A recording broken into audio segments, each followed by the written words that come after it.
Okay, people. Um, I hope this video clip, reach out to a lot of people out there pertaining to the 7 day Sabbath. Now, my people,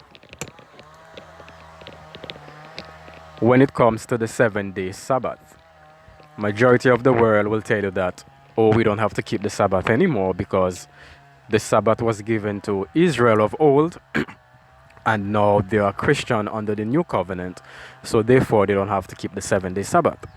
And they will twist the scriptures and find all sort of loopholes that they possibly can find to prove that the 7 day Sabbath is no longer in existence. And they will tell you there is no commandment there in the New Testament to remind God's people to keep the 7 day Sabbath, because the Sabbath was given to ancient Israel and they are no longer Israel. They are known as Gentiles or New Covenant Christian nowadays. So therefore they don't have to keep the Sabbath. But guys, have anyone of you ever read the book of Hebrews chapter 4? If you haven't, please go and read the book of Hebrews chapter 4. Because in Hebrews chapter 4, it specifically tells you, it reminds you about the 7 day Sabbath.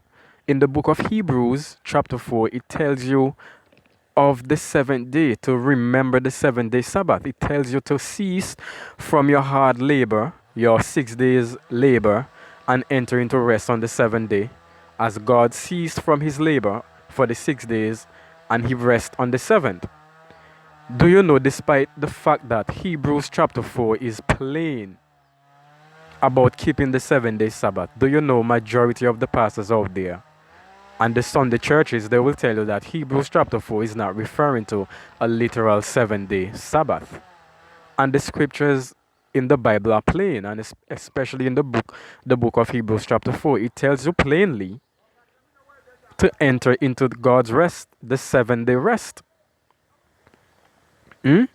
If you read it in context, in biblical context, it is referring to the 7th day, the literal 7th day.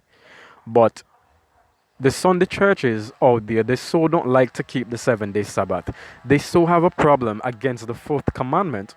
They will tell you that, oh, Hebrews chapter 4 was not referring to the 7 day Sabbath. It is telling you to keep the Sabbath in Jesus.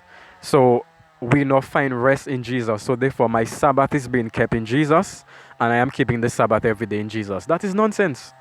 There is nowhere in Hebrews chapter 4 that tells you that. That is nothing but deception. That is nothing but lies. And every time you go to the Sunday church's pastors and you ask them what is the rightful interpretation of Hebrews chapter 4, reminding us to keep the 7 day Sabbath, they will lie to you and twist it and tell you, oh no, the writer was not telling you to rest on the 7th day. It tells you to keep the 7th day in Jesus. So therefore, every day is the 7 day Sabbath. But when you go back to the Old Testament, every day was not the Sabbath. It was only on the 7th day of the week. And Hebrews chapter 4 tells you to keep the 7th day of the week, to stop from your work and enter into the 7th day every week. And I don't understand how they still manage to pull it out of context and tell you that, oh no, it has nothing to do with the 7 day Sabbath. People, stop listening and stop following those Sunday churches and those Sunday pastors. They do not have the truth. They do not have spirit of prophecy. The only church out there right now, which is known as the Remnant Church, God's true church, the last day church, is the 7 day Adventist, not the Sunday churches. The Sunday churches do not have the truth. They do not have spirit of prophecies. They do not have the prophecies. Now, guys, keep God's 7 day Sabbath on the 7th day. It is not Sunday. Sunday was never the 7 day Sabbath. And stop listening to your Sunday pastors lying to you and telling you to keep the Sabbath every day in Jesus. That is not true.